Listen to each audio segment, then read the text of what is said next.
askan wi ñu ngi koy dund jamono ji kon xam naa ne ci kàddu yooyu kon ci la ñuy tàmbalee émission bi xam ngeen ne émission jàkkaarloo askan wi émission la boo xam ne ni yéen askan wi yéen a ko tax a jóg dañuy sol suñuy dàll fekk leen ci seen biir gox wala sax ñu fekk leen ci seen biir barabu liggéeykaay dajale leen waxtaan ak yéen ci seen i jafe-jafe su ko defee ñu jéem a xool ana yan pexe ak yan yoon la ñu war a mën a jaar ba jëm ci indi saafara tey ji nag seen émission jàkkaarloo askan wi dafa seq ay jéegoom ñëw fii ñu naan Njaxirat wuy si wooteeb collectif ànd dooleel sunu askan muy collectif boo xam dafa juddu ay borom kër seq ko nekk ci jënd ay terrain ci titre foncier bu ñu naan 1107 waaye seen yéene ak seen bëgg-bëgg moo doonoon dëkk fa waaye fu mu toll dafa am ñu leen jaay doole wala ñu leen bëgg a jaay doole ngir toppati seen suuf fa loolu nag moo tax ñu ñëw fii war koy leeral moo tax ci plateau bi maa ngi fi nekk ki nga xam ne moo di Moustapha Ngom moom moo di président collectif bi président Moustapha Ngom asalaamaaleykum. waaw asalaamaaleykum mbooloo mi ñu ngi leen di sant di leen gërëm di leen sant yéen ñëpp li ñu fi tax a ñëw nag ñun ñëpp a ko xamandoo waaw ñu ngi noonu daal moom yëf yaa ngi nii si sax. jërëjëf Moustapha Ngom kon ñu ngi lay sant di la gërëm maa ngi ba tey ci plateau bi ki nga xam moo di Makhtar Gueye Makhtar Gueye mooy représentant famille Mandiaye Thiandoum ñi nga xam ne daanaka coow lu yëpp daanaka foofu la fa la mi di toqe ko kon xam naa ne occasion la doon si ñu gën koy leeral kon Makhtar ñu ngi lay nuyu. ñu ngi leen di ziar te di leen nuyu te di leen wax mass coono parce que sañu toogaayu tey coono rek moo ko andi coono bi ko andi nag benn délinquance foncière la bu am ci suuf si. xam naa yaa ngi bëgg dugg ci débat bi. maa ngi bëgg dugg ci débat bi damay nuyoo rek damay nuyoo pour wax ne lii tax ñuy wax mooy le titre foncier 1107 inscrit au livret foncier par monsieur Mandiaye Thiandoum. ba tey ci wetam maa ngi nekk ki nga xam moo di Mamadou Sall Mamadou Sall nag jotaayam fii maanaam teewaay ci jotaay bi dafa doon lu am solo ndax dafa nekk journaliste boo xam ne nii dafay def investigation ci wàllu foncier mu nekk nag loo xam daanaka lu raar la kon Mamadou Sall nekk tamit koo xam ne titre foncier bi ku ko maîtriser la Mamadou ñu bàyyi la nga nuyu mbokk yi la si daan jamono ji. asalaamaaleykum mbooloo mi maa ngi lay nuyu Seydina Omar di nuyu sëñ Moustapha di nuyu Mbaye di nuyu ñëpp ñu toog fii di leen masawu coono li ñu fi dajale tey nag lu récurrent la maanaam lu fi faral di am la te li ko waral Matar jot na ko junj léegi mais pour bañ a dugg ci biir débat bi damay yem ci nuyoo bañ a xuus ba ci kanam ci biir waxtaan bi. jërëjëf Mamadou Sall kon ñu ngi lay sant di la gërëm Moustapha Ngom comme ni ma koy faral di waxee rek xam nga kër moom boo fay dugg fa wala ku la nga jaar ci buntu kër ga. tey ji yaakaar naa ne benn collectif moom moo fi daje woolu ñu fi tey. ndax mën nga ñëw dellu si waat rek ci benn minute présentation collectif bi. waaw mooy ànd doole sunu askan comme ni ñu koy waxee ñu ngi nii sunu ginnaaw. waaw ñun ñëpp ñoo nekk nii tey par exemple ñu ngi nii daal jarul ñu koy wax ñoo koy xeexandoo di ko dóorandoo di ko defandoo. bëgg nga leeral maanaam xeex bi lan la. xeex bi daal mooy tey xeex bi ñun dañoo jënd fii sunu suuf jënd ko ci famille Mandiaye Thiandoum buñ ne Mandiaye Thiandoum moo jur Matar Thiandoum moo ñu jaay léegi nag biñ ko jëndee. HLM dafa ñëw fii toj suñu kër yi ci loo xam ne tegu ko fenn parce que wonuñu dara loo xam ne tey par exemple ñu mën nañu te sukkandiku ne kii moom lii parce que tey par exemple ay faussaires la jëndee. maanaam bu fekkee dégg na wax ji. waaw HLM dafa jënd ci njabootu Mandiaye Thiandoum. non jënd ci ay njaboot ay faussaires la jënd parce que ñi mu wax ne ay maanaam ñi mu wax ne tey par exemple ay jarbaat lañ dund ay mbokkam parce que jarbaat damaa xam ne tey par exemple boo ne jarbaat sama rakk koy jur wala sama mag mais ñooñu dund dara ñu jël toj suñu kër yi li ñu mën a wax sax tey par exemple loolu lépp dem nañ ci ba avancé ci Mamadou Diagne Sy Mbengue moo nu woo ñu dem ba ci HLM waxtaan ak moom expliqué ko li am ci foncier bi yëpp mu laaj ñu suñuy këyit mu jox ko biñ ko joxee mu ne dina ko lijjanti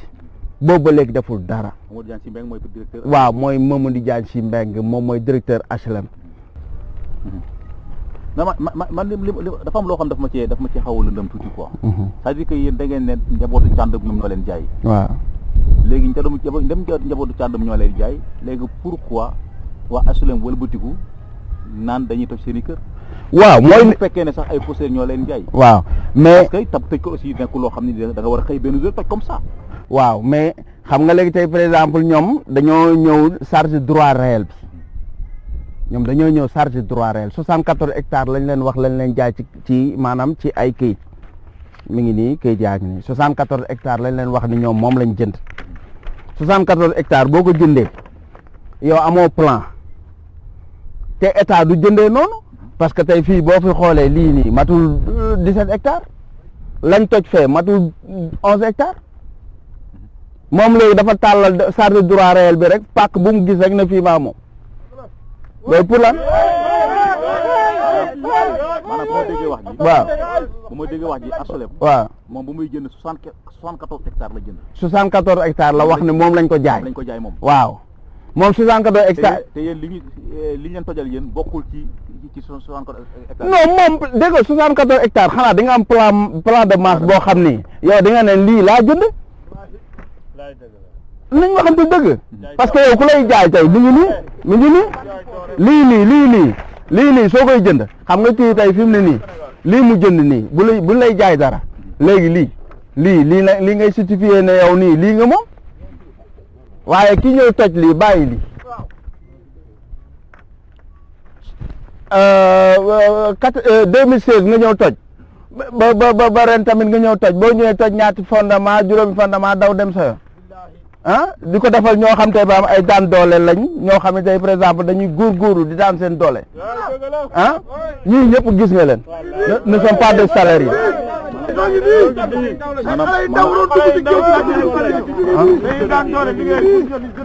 maanaam bu fekkee dégg naa wax ji. waaw c'est-à-dire que ñoom ba ñu toj day am dafa am xaj ak seen bi ci am. non xaj ak dafa am kër yu toj bàyyi ci des. non xaj ak seen bi ma lay wax nii fii dafa mel ni ñun duñ ay sénégalais ay burkinabé lañ parce que Macky Sall moo taxaw fii ne moom mandat bii mu nekk dafay mandat social ma yaakaar ne xale bu demee ba débrouiller ba am ñaar dërëmam jënd terrain di tabax di créer famille kooku da nga ko war a soutenir yow amoo suuf yow mënoo ñëw tey par exemple bàyyi doom jaay ma nga dem jënd ne nga ca jarbaat nga jënd ne li nga jënd ci jarbaat moo gën a légal li doom jënd di jaay. jërëjëf Moustapha dinaa jël dellusiwaat ci yow tuuti Makhtar dafa am loo xam ne nii dafa xaw a lu nem sama xam naa ne occasion doon leeral ma ko ñoom dañu ne famille Makhtar Thiandoum ñoom ñoo leen jaay fii mais ñu dem ba si biir ñu commencé tabax mais ba ñu tabaxee à leur grande surprise waaye HLM dañoo ñëw commencé toj parce que ñoom it nee nañu famille Makhtar Thiandoum ñoom la leen jaay yow nga nekk représentant famille ndax mën nga ñoo dellusiwaat tuuti historique 11/07 bi. waaw alhamdulilah loolu dina facile pour ñu delluwaat ci succession 11/07 11/07 dafa nekk benn titre foncier bi nga xam ne Mandiaye Thiandoum moo ko enregistré Mandiaye Thiandoum bi mu enregistré titre foncier bi yàlla buur bi nga xam ne loolu fu nekk la nekk bés day ñëw kon ku nekk dem yàlla jël ko Mandiaye Thiandoum décédé en 49 bi mu décédé 49 bàyyi na jabar ju tudd Awa Sall bàyyi na juróom benni doom bàyyi na ñaari doom yu góor mu di Matar Thiandoum ak Ousseynou Thiandoum bàyyi ñeenti doom yu jigéen mu di Assou Thiandoum Ndey Ndumbe Thiandoum Fatou Thiandoum yaay Fatou Thiandoum mooy taawam ñooñu bu leen bàyyee ñu ko construire jugement d'hérédité jàpp naa ni nit bu génnee àddina doomam moo koy doon. maa ngi dégg sax ay nit yu wax ni HLM dafa ñëw toj seeni kër ñu bëgg a attaqué Matar Thiandoum non Matar Thiandoum ku ko attaqué tooñ ko parce que kenn ku nekk li nga doon ci sa ndey wala ci sa baay mi ngi ci say loxo nga téye ko mu lew ko domm nag Matar Thiandoum li mu jaay lew na ko domm. ñi ko jënd am na droit jaay parce que kenn ku nekk li sa baay yi mi ngi ci sa loxo nga téye ko kenn ku ci ñun ku ci nekk ak ñii ñuy déglu ku fi sa yaay bàyyi mi ngi ci sa loxo yaa ko moom nga téye ko ci sa loxo. non problème bi sax mooy parce que du droit jaay mais problème moom mooy que le fait que ñoom njaboot yi waa SNHLM ñoo jóge fay wax ñoom it famille bi même famille bi moo leen jaay terrain yi. non HLM waxul famille bi moo ko jaay dafa wax benn famille faussaire nag boo ko déggee. moo ñu doon famille Thiandoum la non du ñu famille Thiandoum dinaa la leeralal pourquoi ñu du ñu famille Thiandoum parce que famille Thiandoum mi ngi dépendre ci Mandiaye Thiandoum Ndumbe Gàkku mooy yaayam Ñoxor Sarr Càndum mooy baayam Mandiaye bi mu génnee àddina baax naa la bàyyi na juróom benni doom bàyyi na soxna bu tudd Awa Sall kon succession foncière bu ñu koy wax ay doom la ñuy wax ñi nga xam ne nag dañ ñu présenté comme 49 boobu suñuy yaay ay xale lañ te Mandiaye génn na àddina. des fois aussi bu ma déglu aussi taarix wala léegi des fois aussi succession aussi mën na doon ci ndey. c'est-à-dire maanaam des fois nit ki mën nga jékki-jékki comme par exemple Makhtar Thiandoum am jigéenam joo xam ne nii dafa bokk ci famille bi. succession maternelle. ah des maternelle quoi je veux dire c'est-à-dire que ay jigéenam jooju ay doomam ñoo am sañ-sañ pour doon quoi. déedéet ñooñu amuñu sañ-sañ pour doon parce que ndono dafa am lu ñu ko tënkee ndono l'islam moo ko defar kenn defaru ko yàlla moo ko tëralal boppam yàlla dañu wax ne nit ki bu génnee àddina bàyyi njaboot bu ci amee benn góor l'islam mooy wax bu ci amee benn góor njabootam mooy remporter ay biens mu jël ko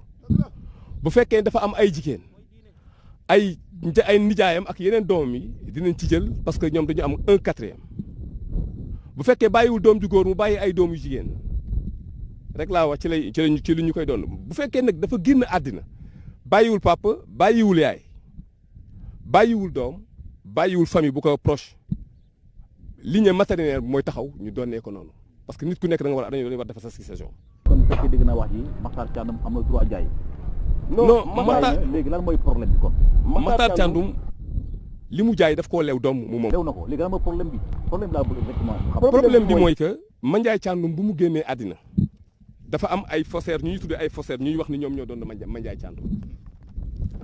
Mandiaye Thiandoum nag ñi ko njëkk a doon ñu nee na ñu ngi ko doon ci la voie islamique ñu ni droit islamique de Rufisque bi tribunal de Tëngéej bii la ñu ko defaree ñu ni ñoom ñoo war a doon Mandiaye Thiandoum ay jarbaat lañu te en réalité bokkuñu ci suñu famille parce que Abdoulaye Boy Njañ Fay bu Tëngéej bii Abdoulaye Boy Njañ Fay njàppali Guèye Alaaji Ibrahima Ndoy Saliou Thiandoum ak Mandiaye Thiandoum ñoo bokk ndey ak baay ak Badara Thiandoum bu Grand Dakar ñoom ñoo bokk ndey ak baay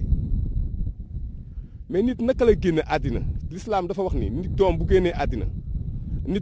doomam moo koy doon droit moderne dafa dépendre ci loolu mu ne nit ki bu génnee àddina doomam moo koy doon que ce soit góor wala jigéen kon Makhtar Thiandoum li mu doon ci baayam am na sañ-sañu jaay ko parce que moomeelam la moo ko moom lu mu téye ci loxoom la bon HLM li muy bëgg a brandir wax ni ay jarbaat ñoo ko jaay ñooñu duñu ay jarbaat c'est des délinquants fonciers duñu ay jarbaat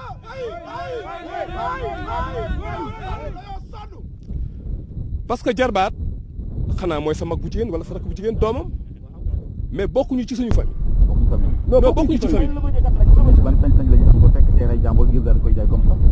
exactement loolu mooy suñu. est-ce que nekkul aussi amul foo xam dañ fa sukkandiku am ay kayit yu leer yoo leen mën a permettre à ce que ñu dee xanaa nit ki doo jékki-jékki fekk terrain bu ne yàmbala rek. non ñoom ñu ngi brandir benn droit réel SNHLM dafay génn benn droit réel ci 1107 wax ne ñoom loolu seen moomeel la parce que dañ ci xeex ak famille bi gagné ci tribunal bi ñoom loolu la ñu wax. mais ci diggante bi nga xam ne xaaral ma woon la kay ci diggante bi nga xam ne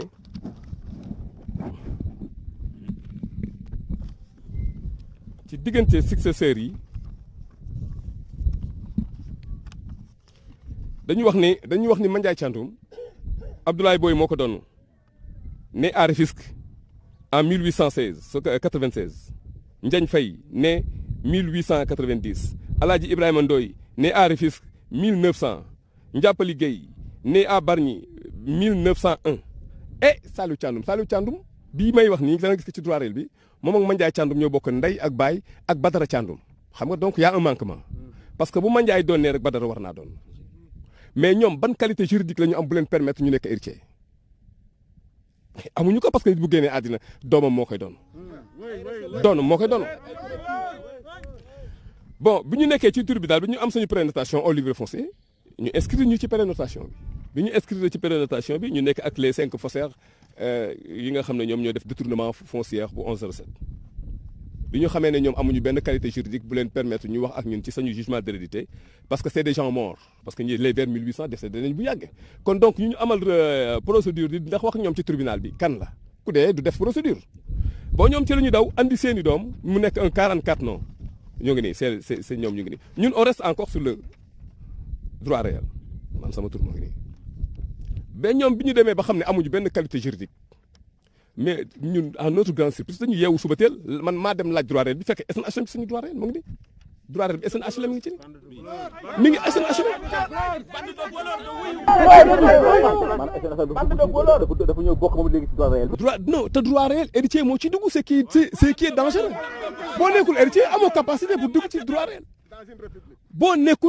nekkul héritier amoo droit dugg ci droit réel parce que droit réel. non mais c'est de banditisme dama lay bëgg a wax na affaire. non parce que droit réel aussi bu ñu waxee dëgg cadastre ñoo koy defar wala impôt domaine. non mais loolu mooy suñu problème ci république bi comment am HLM fan la mën a transactionner ba dugg ci droit réel li xool mi ngi nii bu fekkee dafa jënd nit bu jëndee dañ koy wutal numéro mu nekk provenance ci li mu jënd lu mu doon. mi ngi mel ni tey nga dugg ci boutique nga wax ko mu jaay la boisson mu jox la boisson defal la facture génn boutique bi nga moom boutique bi c'est loolu kenn mënu ko comprendre loolu.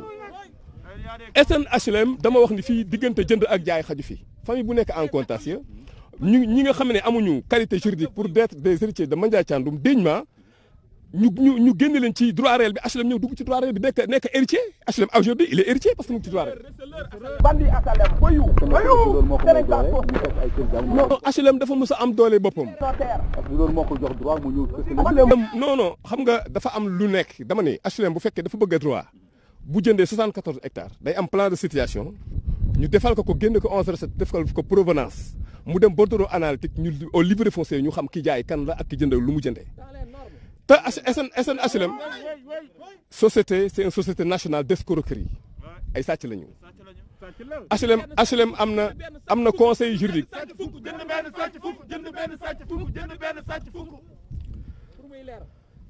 te maa ngi lay wax ci transaction foncière bi nga xam ne SNHLM moom la def te moo ko tey parce que moo ko tey mooy HLM état la moom ci boppam am na conseil juridique bu ko permettre SNHLM bu jënd suuf conseil juridique bi dépendre ci régularité ba xam li muy jënd lu mu doon. naa dul sotti li ma ñëw ci Mamadou Sall joxoon ma ko micro bi Mamadou yow ab journaliste nga di nga jox investigation problème bi yàlla def na wax dëgg affaire yi yaa ngi koy topp yaa ngi koy topp mu nekk nag problème boo xam problème bu xaw a yéeme la mais li ma ci xaw a jaaxal moom mooy que SNHLM bu ma gis ci droit réel bi alors que problème bi dafa nekk benn litige foncier bu dox ci diggante famille ak famille mais bu ñu demee ba SNHLM bi nga xam ne ni moom personne neutre la ñëw bu duggaat ci droit réel bi ça me pose problème état donné que peut-être yaa ngi ëpp xam-xam ci wàllu suuf côté boobu lay wax dëgg nga dara li ko wax. jërëjëf Seydina Omar loolu nga wax nag mooy li tubaab naan la grande question de l'affaire 1107 c'est vrai que à l'origine ca tàmbali ba ay faussaires dem nañu rencontrer HLM jaay ko suuf boo xam ne ñoom moomuñu ko jamono boobu héritier Mandiaye Thiandoum bi ay gone lañu. parce que SNHLM buy dem bay jënd terrain wala muy dem di jëflante ay nit war na am ci ñoom information bu yu leer yoo ne ndax ñi ay faussaires lañ wala duñu ay faussaires. mais voilà mais wax nga ko c'est-à-dire seen statut service de l'État la ñuy utiliser di jaay nit ñi doole di foqati seen alal di leen noot di leen jaay doole des fois sax ñu tëj leen ci kaso bi. il arrive des fois ñu arrêter un membre de famille éliminer ko denc ko ci kaso bi le temps ñu régler seeni problème soo ko génne HLM da koy def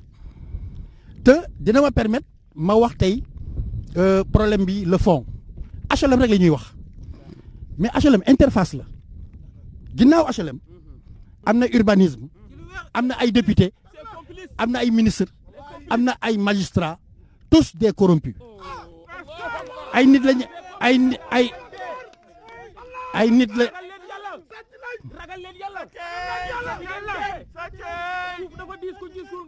le problème mooy Mandiaye Thiandoum bii tey ñu naan moo jaay ñoom Moustapha ak collectif bi jamono bi mu jugee fekk faussaires yi def seen li ñuy def ak HLM moom la waroon doon taxawaayam mooy régulariser la situation parce que tey bu droit réel bi duggee ci HLM moom ko jël titre maire bi téye ko alors que sur 3339 hectares 74 hectares rek la fi HLM am bu téye titre maire bi c'est parce que Mandiaye Thiandoum moo taxawul dama jum Matar Thiandoum moo taxaw ba mu waroon taxaw ci HLM bu ko defoon tey combat bi moo koy porté waaye nag loolu jàll na terewul aussi héritiers yi ak seen mandataire continuer di xeex sur le plan juridique di dem tey magistrat yi jub yëpp te ragal yàlla am nañ ñuñ ci gis fu kenn newul ñu nag moom ak yàlla ñu nangu ne lii dañoo tooñ famille Thiandoum ay magistrat nangu nañu loolu ay cadre de l'État hauts fonctionnaires de l'État recevoir nañu la famille reconnaître nañu loolu mais buñ ko reconnaître sa kanam ba jël engagement boo leen wanee ginnaaw ñu def lu leen neex depuis temps Ibrahima Wade ancien directeur général bu HLM dossier bi moo ko daaneel ndax lim ci def tey takk na ci rip takk boo xam ne nekkatul directeur bientôt 10 ans mais ba tey mi ngi suivre ay ñaawteef yu mu defoon ci dossier bi ci site bi yoo xam ne tey ca jamono ba muy nekk HLM ca la ko séddee ñamu ko séddee tey ñi ngi ko topp parce que xëy na la ñu bëgg a réaliser ci site bi mënuñu ko mais il est obligé moom di ànd ak ñoom chaque jour et de facto et de ce fait day collaborer avec tous les autres directeurs yi topp ci ginnaawam ce qui veut dire que ni affaire bi mafia la boo xam ne Ibrahima Wade ngi ci biir ka ko remplacé di Mamadou Kassé ba nekk tey si CAP mi ngi ci biir ak actuel directeur Mamadou Diagne Sy Mbengue mii jàkkaarloo na ak askan bi ak famille bi ne leen problème mu héritage dama ciy mandu lu ma mën dinaa ko def pour li ngeen moom ngeen jël ko waaye entre la muy wax ak la muy def non wute na. xam nga dans li nga wax dafa am solo il faut mu dellu soit ci def la benn question relance par rapport à ça. mais Moustapha Ngom. c'est-à-dire que man li ma jaaxal mooy que lu doy di titre foncier kii wax na ko sànq Sall lu doy di titre foncier bi titre foncier maire bi mu tàbbi ci loxol waa SNHLM te ñëpp xam nañu état moom dafa bëri doole. est-ce que tey ji bu fekkee titre maire bi tey tàbbi na ci loxol SNHLM te SNHLM bi yéenam ak bëgg-bëgg mooy fexe foqati barab bi nga nekk tey seen lutte bi est-ce que ngeen ci am sens. waaw loolu du mën a nekk parce que yow fi mu ne nii tey par exemple yow oto sax boo ko jëndee changé sa tuuru ki la ko jaayoon ci sa carte grise moom dafa war a wàcc ci titre maire bi buñ ne 1107 dañ la ca jaay 74 hectares léegi da ngaa war a wàcc titre bi dem 1108 wala 05 wala yaa xam looy jëndee sa titre mais waroo sardi droit réel bi foofu la sàcc njëkkee ñëw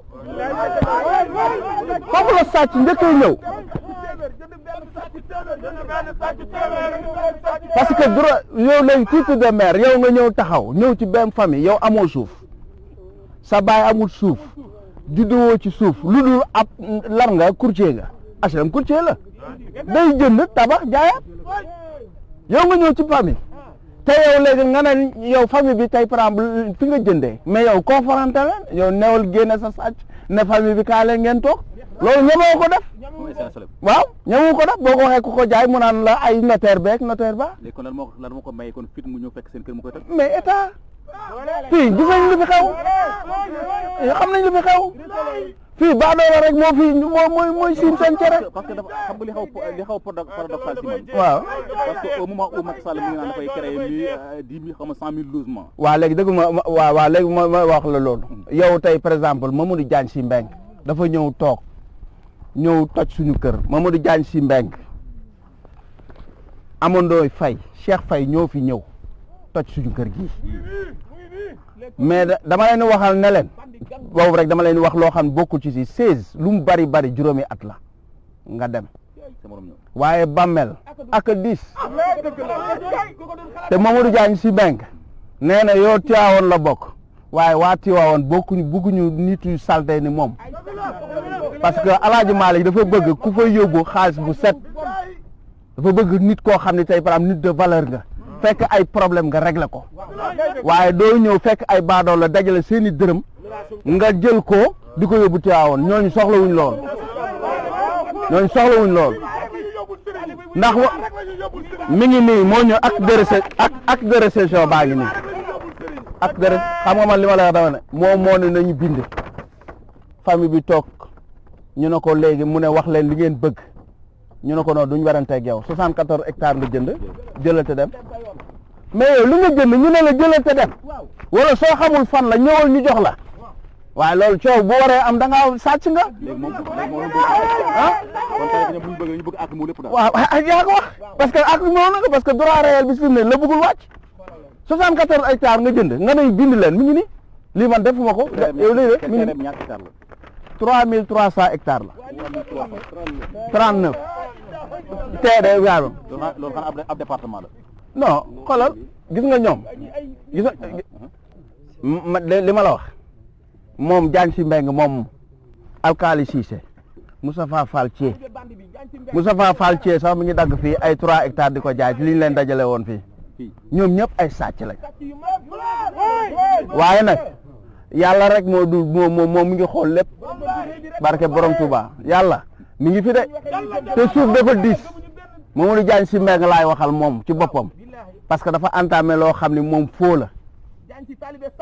parce que dafa wax ñu wax ñu kaay leen ñu ñëw bind jox ko moom xamul fan la parce que téléphoné na amul plan day làmbatu rek mais yow li nga jënd xamoo fan la famille bi ne la ñëwal ñu won la fi ngay sa 74 hectares ñu jox la ko mais kooku saa yi amoo plan de situation loolu léegi jeex na soo bëggee lu jub kay xamoo li nga jënd joxewoo xaalis ba pare li nga jënd yow ña nga jënd 500 millions nga leen jox léegi tey par exemple jël xaalis ba ci des nga bloqué ko. ñaata lañ ko jëndee ñoom ci xaalis. non dañ ne 3 milliards et quelque 3 milliards et quelque. waaw xam nga loolu sàcc la. terrain bu baax rek terrain bu baax titre foncier xam nga ne moom saa yi 50 millions lay jar 74 hectares nga jënd ko ci 3 milliards yow ña la koy jaay sàcc nga sàcc la yow ma ko jënd sàcc nga. dañu waxante dëgg dafa am loo xam ni nit su ko déggee xam lu yenu maanaa. Makhtar yow nga famille bi doon sa représentant maanaam boo nekkee représentant boobu léegi yan jéego ngeen ci mën a def ngeen ci teg pour mën a récupérer seen yi nga xam ne jéego yi nga xam ni moom la ñu war a def pour wax ak suñu république parce que ñun def nañu ba sonn bind nañu Moustapha Niasse bind nañu kii nu mu tudd sax le médiateur Macky Sall ba barki démb li ñu wax moo gën a ñaaw parce que li ci gën a ñaaw mooy que dañu wax ne SNHLM dañu ñëw di tabax fële ma laajte bi ñu wax ma ni ma non Macky Sall nee na day 100 000 logements yi dina ko tabax fii donc il cherche à mu épingler les mandataires loolu ñu wax. maanaam ko bëgg a tabax fii daal 100 000 logements yi daal fi ñu ko bëgg a def. non non seulement waaw fii la ñu ko bëgg a def ba pare Macky Sall moo ordonné ñu jàpp mandataires yi loolu ñu ma wax. oui ah mais oui parce que dañu bëgg a def seen 100 000 logements te ñun loolu duñu ko nangu. loolu duñu ko nangu.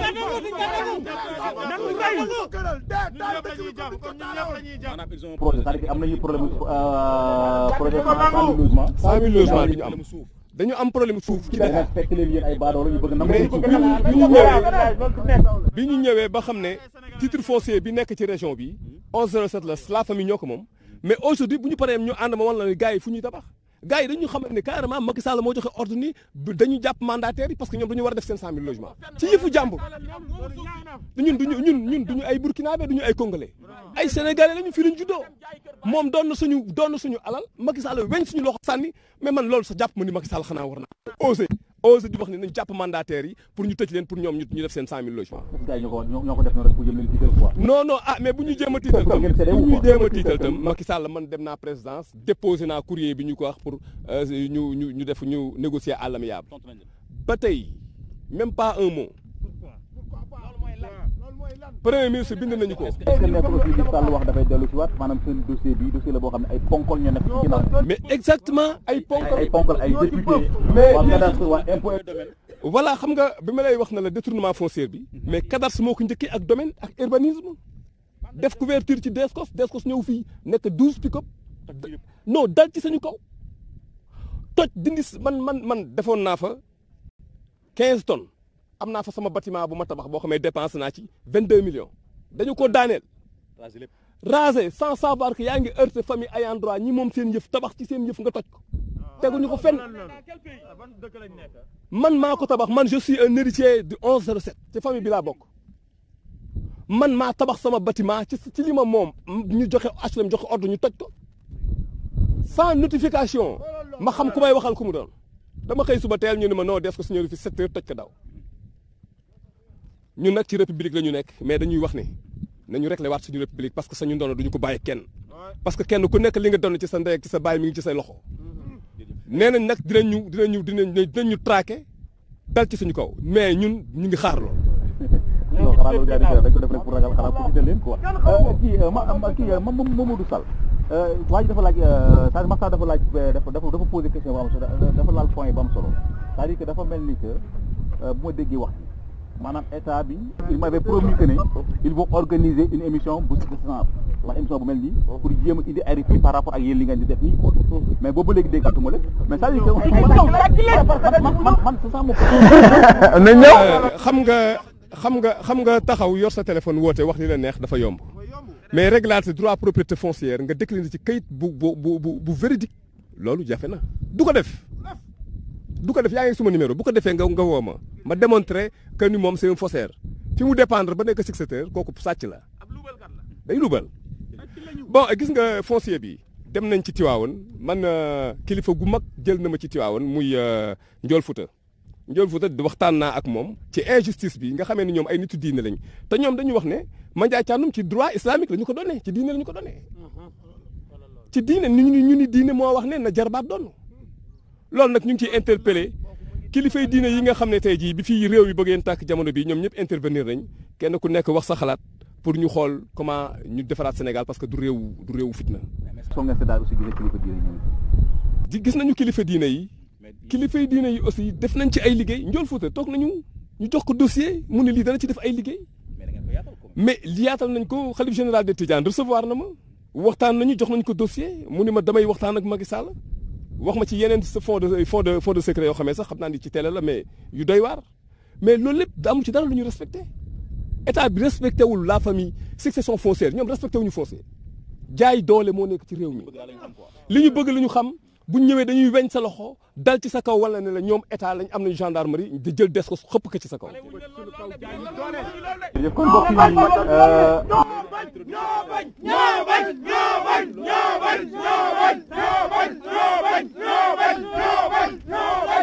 kon mbokk yi kon mbokk yi loolu introduction kese la ndem dañuy ne jàkkaarloog askan wi léegi li ñuy def mooy jël kàddu gi delluwaat ko askan wi su ko defee ñu dellu si waat ci plateau. asalaamaaleykum wa rahmatullah. baaraam bu ñu joxoon ni ñu koy tuddee. juróomi baaraam yu ñu tàllal. juróomi baaraam yu ñu bank mooy kurpañ. ñun nag ki ñu joxoñ xam nañ ko. sunu juróomi baaraam yu ñu tàllal.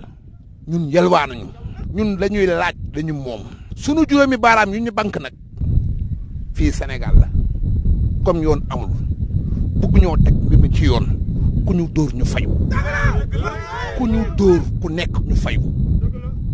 ñun nag président Macky Sall la ñuy waxal xam nga li nekk ci titre foncier 1107 dañoo bëgg nga taxaw ci nu mu gën a gaawee jógal nga wax ci 1107 balaa muy ëpp loxo. HLM ay arnaqueur lañ dañoo dig Sénégalais yi ni am nañ suuf bu bëree bëri plus de 5000 logements yuñ programmé amuñu espace. bi ñu ñëwee ci site bii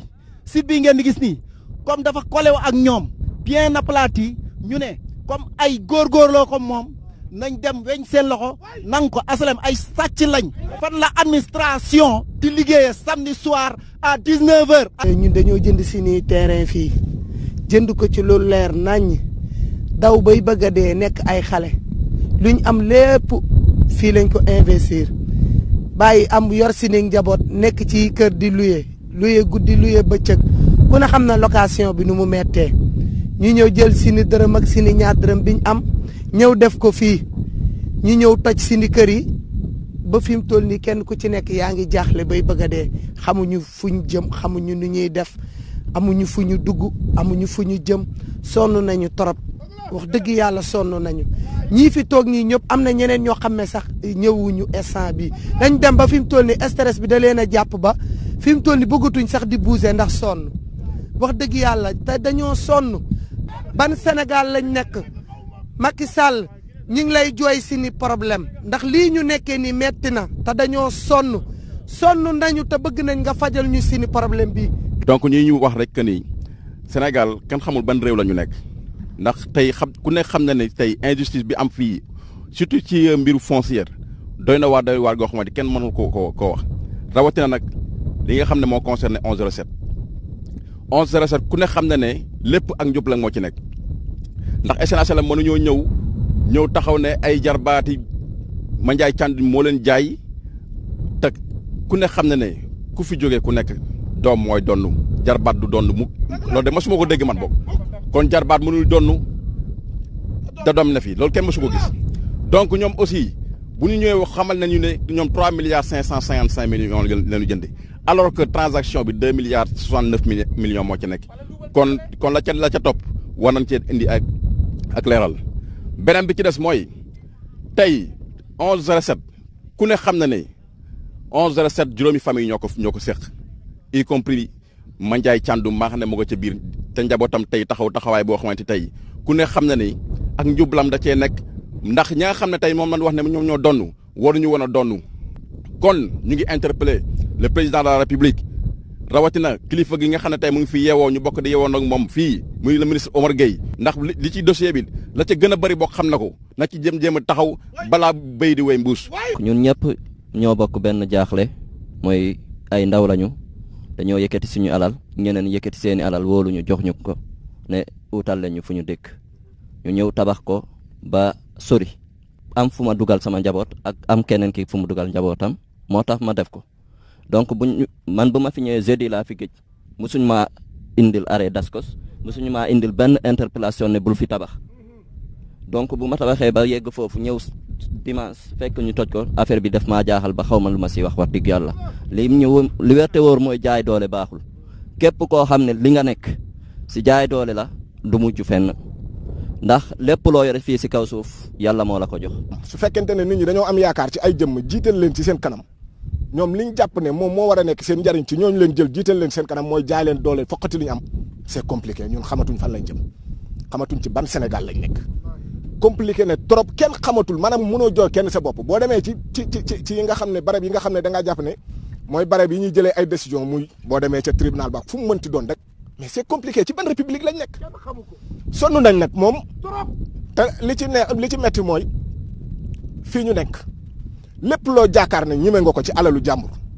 ka nga dox jëm ci alalam moo la ko gën a ñime fukki junni yoon ak juróom ab sàcc nag bu fekkente ne moom la muy sàcc da koo jaral fukk ka muy sàcc jaral na ko milliard su leen jaralee lu mu leen jaral lam ñu jaral raw na ko fopp waaw. lii nga xam ne moo ñu fi dajale na tey ñun ñëpp la concerné ndey mbili gi yëpp mooy asalam sàcc la ils ne sont que des voleurs ay sàcc yu ngande nañu nanu bàyyi ak suñu alal na ñun amuñu teere wu fukki millions amuñu teere 20 millions teere yii lañu am dajale suñuy déem ak suñuy Dakar di jaay kere ak jaay suñuy gerte caaf dajale suñu ay natt ñëw jënd suñu ay terrain jënd ko si kayit yu leer ñun bu nu leer woon duñ ko jënd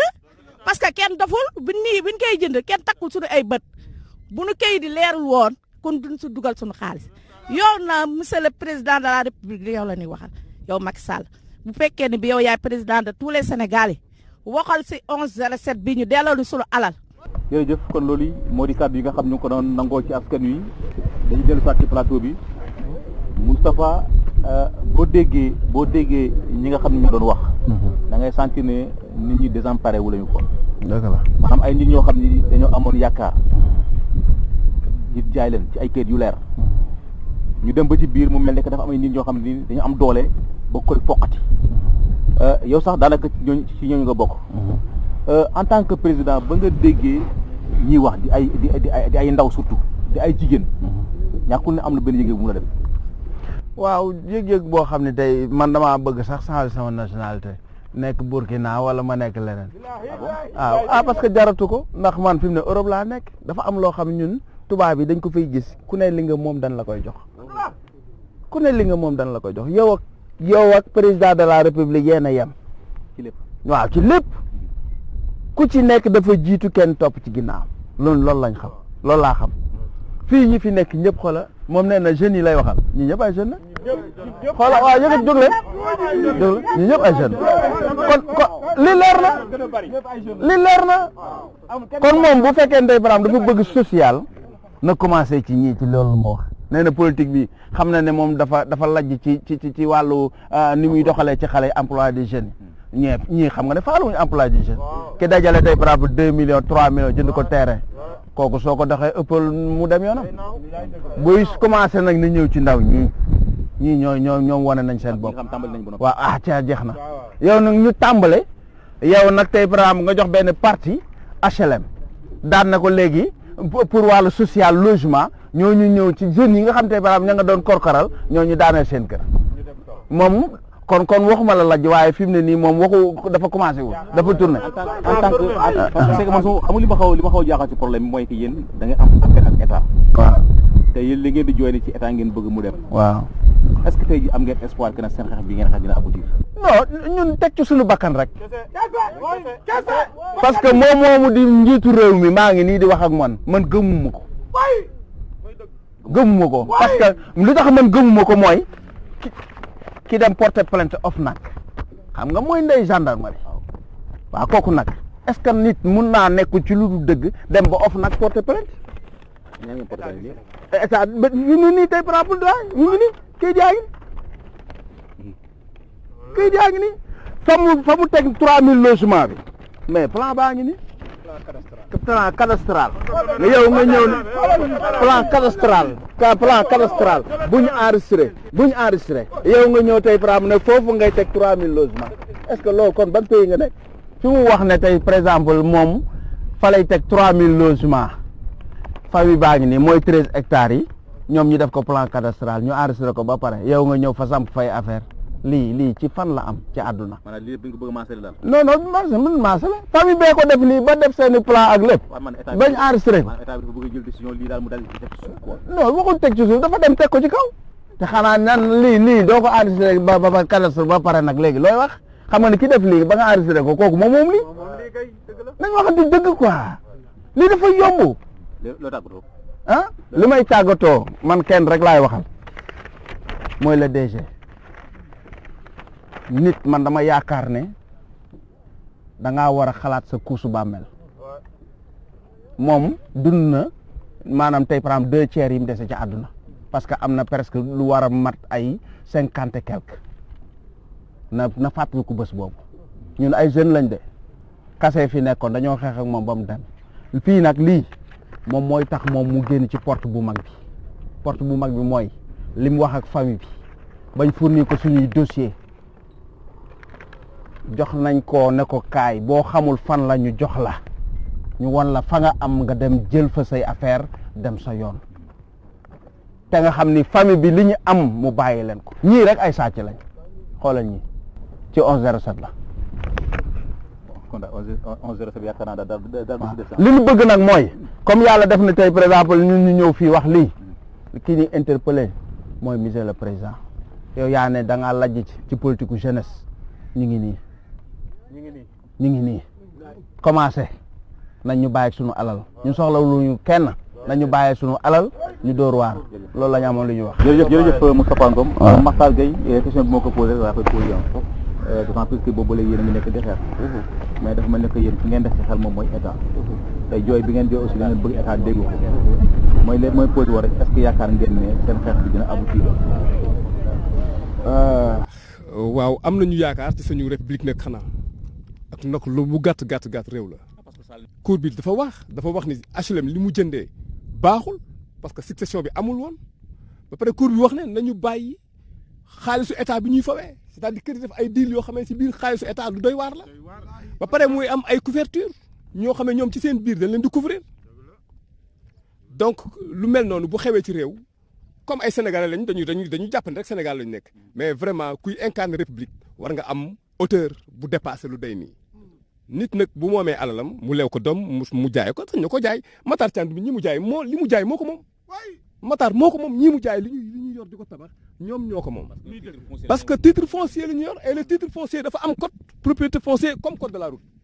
route tali bi oto bii nii oto bii bu jéggee tali bi jaar ne tooñ na kee mais loolu noonu la tëddee lii nag ñu koy dox di ci am yaakaar di ci ñàkk yaakaar aussi parce que di wax ak ay républicains yoo xam ne dafa mel ni dégguñu la wala dégguñu wolof wala ma yoo xamoo ci ban planète la ñu nekk lu doy waar la parce que Mamadou Fall gouverneur de Dakar recevoir nañu mais Mamadou Fall dafa ma laaj droit réel bii fan la ñu koy defaree ci réew mi xam ngeen ko ma ne ko déedéet mu ni moom xam na fu ñu koy defaree pourtant ba tey jii amul solution Moustapha Niasse bind nañu ko mais Moustapha Niasse du ñooñu bouche bee ay Amadou Ba amul benn autorité bu nekk la place te waxuñu ak yow. dem naa assemblée nationale. commission yoo xam ne dem na ne Moustapha Niasse bind nañu ko monsieur Ndiaye bu assemblée dem naa bureau toog nañu waxtaan ci fonds de propriété foncière bi mais dara respecté wuñu ko ay nit la Mamoun Diallo dem naa bureau waxtaan ak moom ñi nga xamee ne tey jii ñoom ñooy incarné lébu nekk Dakar Ablaye Matar Diop ak grand serigne Dakar Ibrahima Diagne man ak Ibrahima Diagne ñoo ànd dem nañu ci Mamoun Diallo mu recevoir ñu mais daf ñu wax ni carrément détournement bi muy am man maa nekkoon directeur de domaine de Tëngéej moo ma ko wax olof la wax xanaa dégg naa olof Mamoun Diallo moo ma ko wax non moo ma wax ni ma détournement bi muy am moo nekkoon DGID moo nekkoon directeur de domaine moo ma ko wax Ibrahima Diagne mi ngi toog bu fekkente ni succession maternelle bi ñuy wax ñu ni ci lébu cosaanu lébu jarbaat mooy donn mais Ablaye Matar Diop nañ ko ci interpellé parce que mais bu ñu toog fii rek di wax te ñu am ay autorité yéen itam jëleen seen responsabilité ngeen taxaw wax parce que lébu gi li may tàggatoo mooy lébu gi dafa amoon doole amoon lu mu am moo man Marème Diop Baye Mor man moo ma yar damaa gisoon ci moom dignité ak fulla ak fayda grand serigne de Dakar yi taxaw leen ci seen famille lébu ñoom ñoo tax ñu def leen ay grand serigne mais ñoom tam bu fekkee ne rek ñoom waxuñu et qui ne dit rien consent bu fekkee ne seen bu ñoom dañ cee bokk ci affaire bi ñun sañu moomeel kenn du ko fokkati suñu loxo ñoom ñi ko moom lu mu leen jaral nañu ko mais nag li ñu jaaxal mooy message bi ñu dégg ñu koy véhiculer wax ni bon Macky Sall 100 000 logements yi dafa osé ne la famille dañuy amee di nit ñi il faut ñu jàpp leen tëj leen ñoom ñu defar seen 100 000 logements loolu lu ma jaaxal la dégg naa ko mais jaaxal na ma ñu ngi nag ñaan taalal suñu loxo autorités yi ak lébu yi Ngor Wakaam Yoof lii xeexu lébu la nan leen ci taxaw parce que suñu Sénégal ñoo ko mën a defaral suñu bopp suñu Sénégal suñu propriété foncière ñoo ko mën a defaraatal suñu bopp. jërëjëf Makhtar Mamadou Sall ngay journaliste di yëngatu ci wàllu investigation surtout ci wàllu domaine foncier ñu gis ne président Macky Sall daanaka discours jamono ji mu ngi ko gën a accentué ci problème mu jeunesse bi naka la ñuy def ba am liggéey parce que jàpp ne récemment jeunesse bi wàcc nañ ci mbedd bi wane seen bopp waaye dafa am benn problème boo xam daanaka da koy ignoré maay problème mu foncier mu nekk benn bombe boo xam ne nii daanaka bu explosé nañ jàpp ne Sénégal mën na fay jaaree tàkk yow parce que sànq tudd nga ko parce que on a vu le problème de Ndingler on a vu le problème de Yoff tey jii ñu ngi fay fii ci Njaxiraat mu am Jaxaay mu am Thiès mu am un peu partout du Sénégal nga nekk ab journaliste bi ci yëngatu tey jii bu fekkoonte ne am na loo xam ne ni war nga ko àggee kilifa yi lan lay doon. li may àggee kilifa yi mooy nañu bàyyi tooñ baaxul bul ne yow la fi yàlla teg yaa yor police yaa yor gendarmerie yaa yor justice yaa yor doole loola neex teg nit ñi déedéet askan bi duñ ko nangu te nag lii day indi rapport de force bu ñu demee ci réew ba nga xamante ni justice bi kenn wóolatu ko bu ñu demee ci réew ba nga xamante ni tey boo amee problème dem gendarmerie wala police du mujj fenn jàkkaarloo kii jàkkaarloo jëflante moo fiy sës te war na mën a ñàkk ndax réew mi fi ñu toll nii jàmm rek moo nu jëkk jàmm moo nu jëkk moo jëkk ñëpp président ci boppam moom moo mën a régler problème bi gis nga autorité boo seeti wala nga wax ak il est très bien informé président Macky Sall li ko différencier ak yeneen président yi moom amul c'est-à-dire amul intermédiaire digganteem ak information bu weesoo bulletin yi ko renseignements généraux yi di jox moom il reste en contact avec l'information loolu moom mën naa ko seede fii ñu toog di wax bu woote woon sax bu duma bett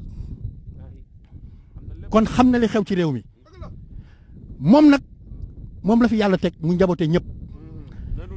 am na collectif bu nekk Njaxiraat dañ leen tooñ ci seen alal fëgg na di buntu yëpp pour joytu ko interpellé nañ ko na régler problème bii problème mu 5000 logements 100000 logements mais lu baax la ñëpp ko rafetlu waaye bu koy am tam na ko am ci lu leer bu ñëwee Njaxiraat waxtaan ak ñi moom suuf yi jëflanteeg ñoom la mu war a jëflanteeg ñoom jox leen lañ ko laaj ñu jox ko suuf mais ñëw fii laa bëgg a def sama projet par force man maa ne waa Njaxiraat bañ leen ba tëdd si naaj bi raag leen ba naaw raag leen ba naaw seen alal ngeen yor bu ko kenn foqati da leen jaral lu ne waaw da leen jaral lu ne yàlla dëgg la bëgg. jërëjëf Mamadou Sall kon mbokk yi lii rek la woon yaakaar naa ne lu ne fàng moom kenn du ko jeex parce que dama koy faral di wax rek dama ne il est temps à ce que Macky Sall di jéem a informé wu ci population bi nga xam moom day dund parce que boo gisee ma posé la question ne est-ce que Macky Sall dañ koy informer parce que boo xoolee ba récemment bu mu fi amee yenn manifestation yi ba ndaw ñi wàcc ci mbedd mi taal dafa def discours comme quoi que ne mu ngi soog a comprendre jeunesse kon ça veut dire que moom ba mu fi nekkee ba tey comprendre wala déggul li nga xam moom la koy jeunesse bi di wax moo tax dama pose la question est-ce que informé nañ ko par rapport ak li nga xam lay dund ñu ngi naan problème emploi de la jeunesse dëgg la xale yi liggéeyu ñoo dëkk bi métti na waaye xam nga li gën a métti ci àdduna Sall mooy que nga taaba di dajale say fukki ak say ñaar fukki dërëm ak say juróomi dërëm ba mu dem ba mu doon benn sagaru 1 million wala 2 millions nga dem gis ji koo xam ni dafay yore 6% bu leer nga dugal sa xaalis nga xëy bis nguur jóge fa na da koy foqati xam nga loolu dafa doon loo xam ne nii xam nga ñële sax amuñu liggéey moom moo tax ñuy jixaat mais ñii nga xam dañoo am seen alal maanaam dañoo liggéey am fu ñu jaar ba acquérir li nga xam moom la ñu am nga bëgg cee taxaw ñooñu buñ jaxatee moom mooy raw jaxat bi nga xam ne ndaw ñooñu def te je pense bien que loolu état bi war na cee mën a bàyyi xel problème bu foncier nag dafa doon loo xam ne dafa commencé fës fii ci Sénégal parce que bërki démb dem nañu Yoff problème bii lañ fa fekk dem nañu Jaxaay problème bii lañ fa fekk dem nañ un peu partout du Sénégal problème bii lañ fa fekk moo tax Macky Sall dama lay wéy di la réitérer que jot na nga jéem a xool sa administration jot na nga xool sa administration te xam ne nit ña fa nekk am na si ñoo xam ne ni la ñuy doxal du dëgg du yoon parce que mënuloo nekk ab fonctionnaire ñëpp xam nañu salaire fonctionnaire nu mu demee nga bëgg a dawal ab 8-8 bëgg am ab tool bëgg am ay immeuble un peu partout ci biir Sénégal mais loolu fan nga ko jëlee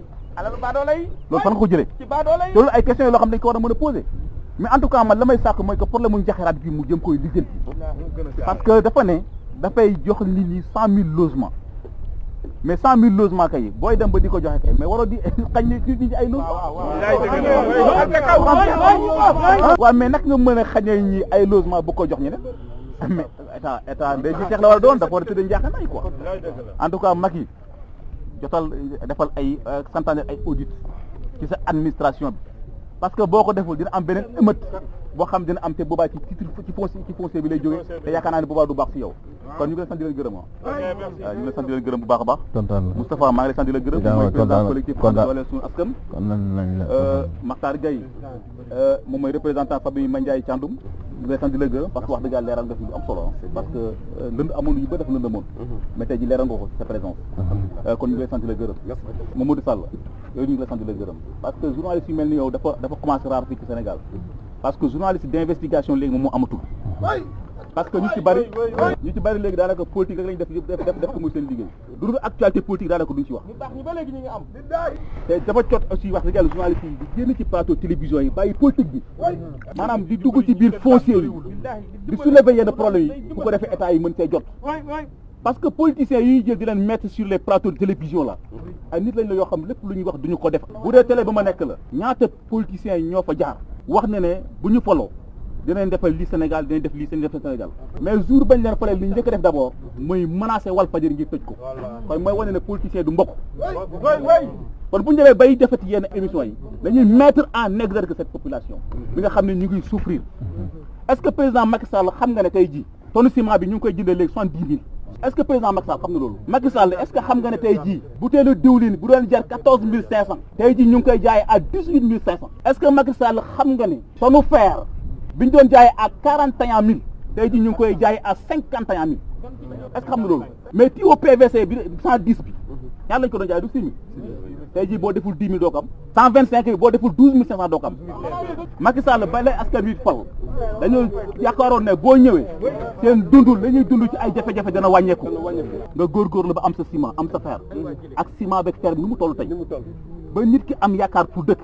nga xëy benn bis instrumenté ay gendarme ñu ñëw daaneel kër googu yow mi ko def bilaay walaay boo ci rëccee ma xam ne nañ jàmbaar loolu boo rëccee ma xam ne jàmbaar nga quoi en tout cas bon maa ngi jégalu ci wax ci ni may waxee